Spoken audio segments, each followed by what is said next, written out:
Дорогие друзья, всем привет! Сегодня 8 марта. Поздравляю всех с этим днем, с этим праздником.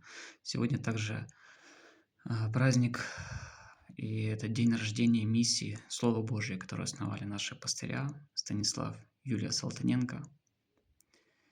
И также поздравляю вас и с этим праздником, и всех нас.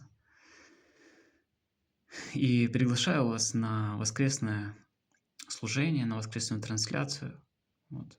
Пастыря будут проводить проповедь, рассказывать, объяснять и говорить Слово Божье, и которое исцеляет. Есть много свидетельств, когда во время таких трансляций люди действительно получали для себя какие-то ответы, получали освобождение и даже исцеление. И приглашаю всех присоединяться, действительно, чтобы услышать Слово от Бога. Пастыря всегда говорят, то, что говорит Бог, они несут Его волю, они не говорят ничего от себя, только то, что записано в Библии, то, что есть воля Божья.